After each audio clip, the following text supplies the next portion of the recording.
Buongiorno, sono Giorgio Lamalfa. Alberto Bagnai mi ha chiesto di presiedere questa prima sessione introduttiva del dibattito di questa giornata. In questa prima sezione parleranno, e adesso ho piacere di chiamarlo, Frits Bolkestein, che è ex commissario europeo, olandese, ex commissario della Commissione europea, e lo stesso Alberto Bagnai. I will say a few words, if you don't mind, to open up for this part of the debate. It seems to me that the fundamental problem with the euro, which we are discussing today, stems from the fact that there were and there are two different and fundamentally incompatible views as to the conditions which have to be met by a group of countries for a successful common currency. One view is that the common currency needs a state. This is what, for instance, Paolo Savona has argued in his introductory speech this morning, that in order for a common currency to work, you need a common fiscal policy, a budget, a treasury minister, in other words, a state. And this was fundamentally the idea which moved Delors, Jacques Delors and others to push for the creation of common currencies in the 80s and then in the Maastricht Treaty. The idea was that at that time there was obviously no European state, no federal state in Europe, but that if you had the link of the common currency, then you would be forced to step forward and move to a full federal state, thus realizing the dream of Altiero Spinelli and others in the post-war period. However, there was a second, and there is a second view as to the condition for a successful common currency, and this second view is that you can have a common currency among various countries or regions, provided that you don't need compensatory action by a state. You don't need a central state, provided all these currencies are, all these regions are similar in their structures, and they are in equilibrium with respect to the general condition of the economy, and therefore you don't need a federal budget and transfers from one country to the other, because all the countries or the regions are similar among themselves. In this second view, the only thing you need is to have a discipline. In other words, under this view, the only thing you need for a successful common currency is that everybody behaves, so to speak, in a way which doesn't create problems to the others.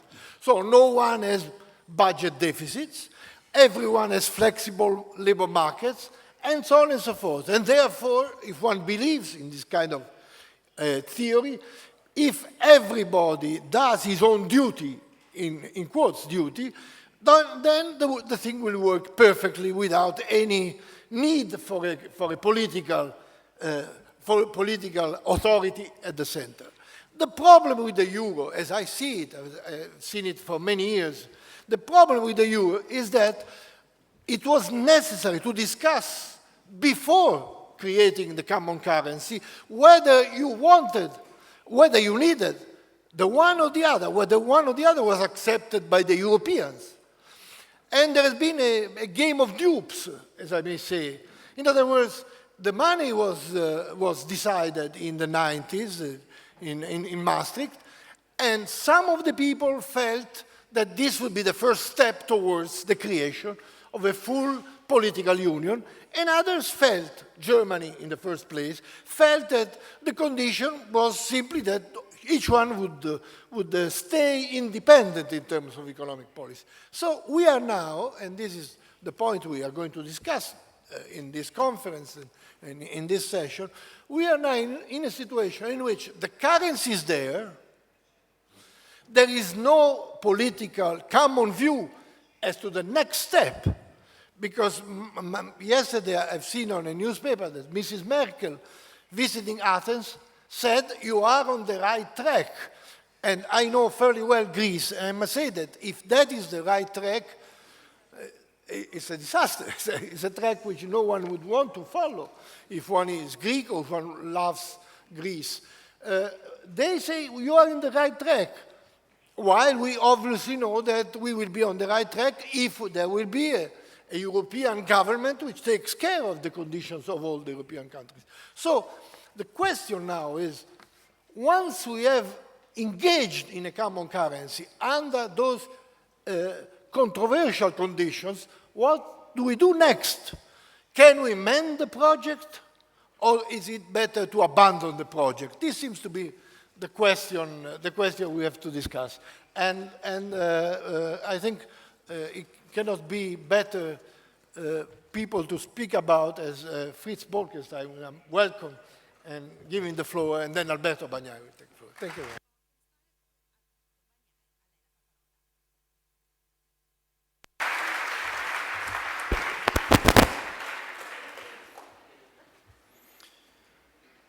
Thank you very much indeed for giving me the opportunity to speak at this important conference. The monetary union is the result of a French wish and a German concession.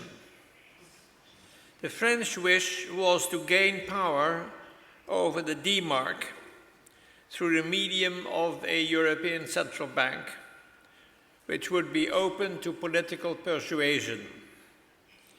The German wish was to gain a European political union, an EPU, and in this Helmut Kohl showed himself to be a romantic.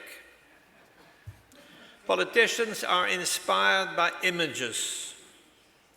Kohl's image was the death of his elder brother in a Luftangriff, a bombardment, shortly before the end of the Second World War. That never again, he must have thought.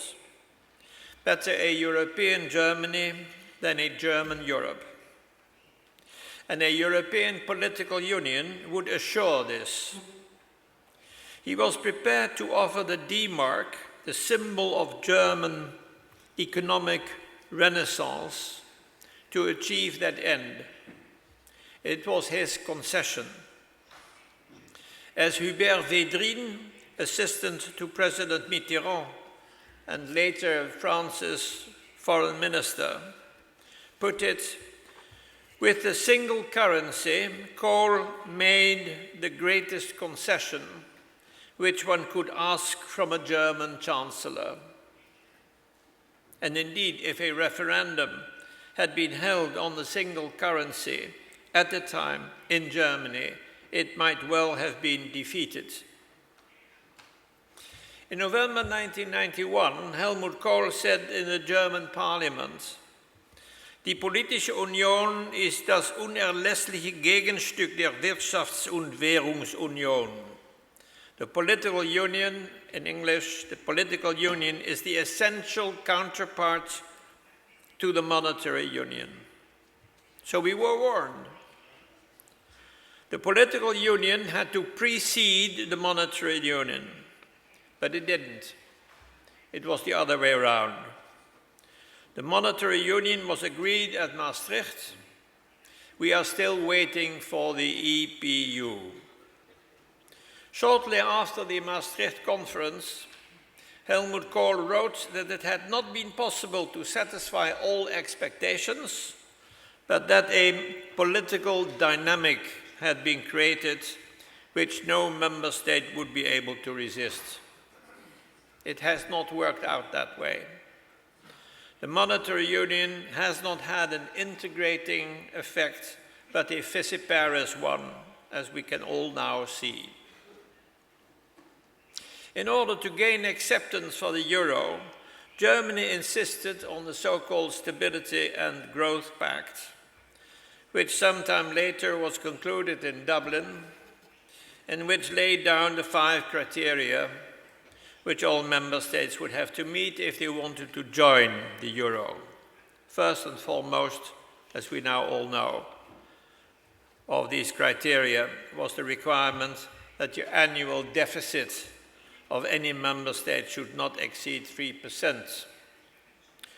Now, all signatories to the Stability and Growth Pact stated in a solemn declaration that they would strictly observe the criteria, but that is not what happened. Germany and France were the first to flout the rules in, I think, 2003.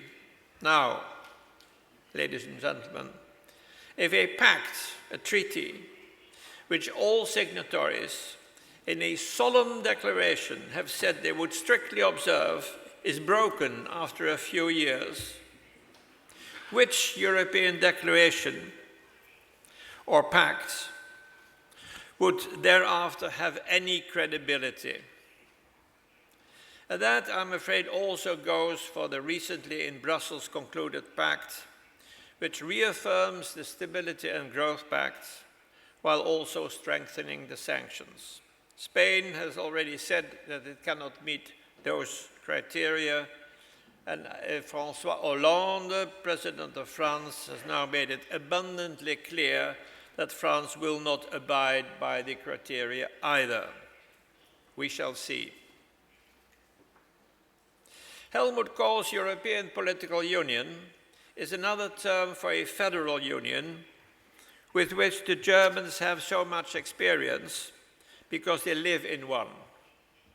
But the EU will never become a federation in the same way that Germany, the US, Canada, and Brazil are one. That is because important member states do not want it. First and foremost, of course, the UK, where a European superstate, as a European federation is called there, is rejected in horror. But also Poland, where ministers have told me that they have not had to suffer Soviet domination for 40 years in order to be under the tutelage of Brussels. So the Czechs and the Spanish, so now also the Dutch, even though we Dutch have gone through a time in which we believed a federal state would protect smaller states against bigger ones. It is, of course, true that the EU has certain federal characteristics. The European Parliament, the European Commission, the European Court of Justice, and the European Council, but that is as far as it goes. So neither of the protagonists, neither Germany nor France, got what it wanted. France believed that the Maastricht Treaty represented a victory over Germany, but it still did not get a European Central Bank which would be open to political influence, since for the Germans that would be a deal breaker, also for the Dutch, and the monetary union would abort. Germany did not achieve its ambition because there will never be a European federation. Ladies and gentlemen, one never thinks hard enough. European politicians were befuddled by romantic notions of an ever closer union, as the preamble to the Treaty of Rome has it. Romanticism in politics is deadly dangerous. Better be realistic, remembering that the best laid plan of mice and men oft gang astray, as the Scottish poet Robert Burns has said. What should have been considered at the start, but wasn't, was a difference in economic culture between the north of Europe and the Mediterranean area, led by France. Put as succinctly as possible, the north wanted solidity, the Mediterranean solidarity. Back in the 60s, Johannes Witteveen, then Dutch finance minister, later director of the IMF, said, "Countries that form a currency union hand each other a blank check." That was forgotten. In the French vision, the discipline provided by the balance of payments should go. If economic differences between member states were to appear, the resulting imbalances would have to be jointly financed, or alternatively adjusted in such a way that the burden of the adjustment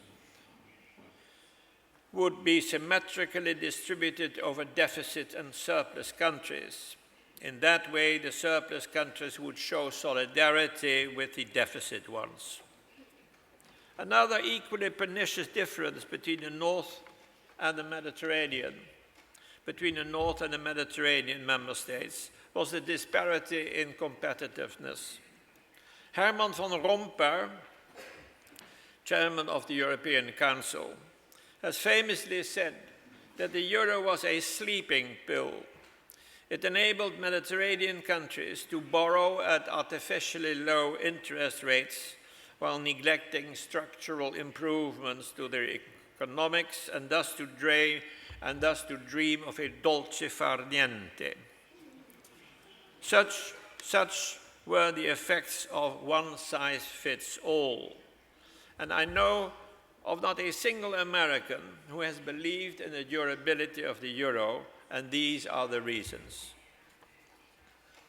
At the time of the debates about who should be led into the monetary union and who should not, I was leader of my party, the Dutch Liberal Party. I was opposed to membership of Italy because it was obvious that it did not satisfy the criteria. Our finance minister, Gerrit Zalm, agreed with me. Consequently, he was called Il Duro or Il Perfido, when in Rome he insisted on observance of the criteria. For my part, I went to Frankfurt to meet Mr. Tietmeyer, who was then president of the Bundesbank, to get him to oppose Italian entry into the Eurozone. To no avail. Lieber Herr Bolkestein, he said, Sie sind Politiker, ich bin nur Beamte. In other words, will I do the dirty work? Of course, he could do little else, as his boss, the Bundeskanzler Helmut Kohl, had already decided that Italy would join. Italian membership of the Eurozone had one disastrous consequence. Greece was also accepted as a member, not in spite of having lied about its statistics, which it had, but because the European Council felt that it could not withhold from Greece what it had granted Italy. The Germans call this the Fluch der bösen Tat. You do something wrong and it keeps pursuing you. And so we are now faced with a credit crisis. According to some, the crisis has been caused by bankers. That is not so. I do not deny that some, perhaps many bankers, have misbehaved, but the origin lies in the US and the cause was wrong government policy. And I want to mention three factors. Firstly, the government's deficit, which was to a large extent financed by the Chinese.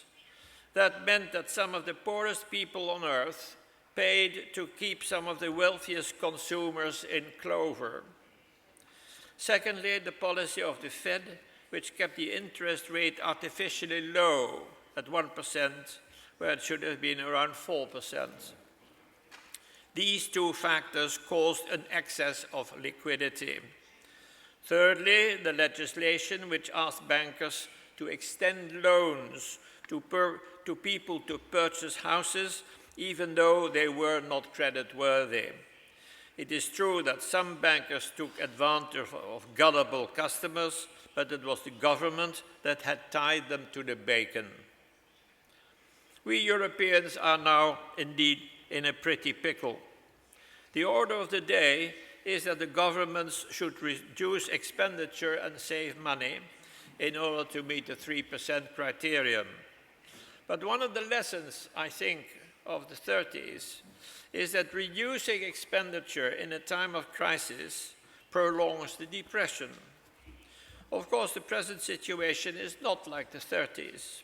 For one thing, we now have systems of social security which cushion the effects of unemployment. But these automatic stabilizers also mean increased government expenditure, which does partly offset the attempt to save. The Spanish government, as I said earlier, has begged to be excused for not applying the 3% rule, and France, as we now all know, is worse. The Greek government makes promises but cannot keep them because of its weakness.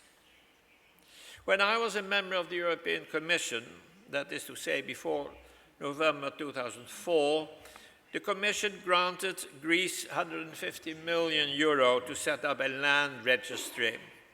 The last time I informed, that it still did not exist. And its economy, the Greek economy, is shot through with corporatist arrangements. So I regret to say that it is difficult to see how Greece can remain a member of the monetary union. I think the best thing for Greece, and I've said so for a number of years now, I think the best thing for Greece would be to leave it, perhaps to return later once it has cleaned up its act. No doubt that would be a very messy affair.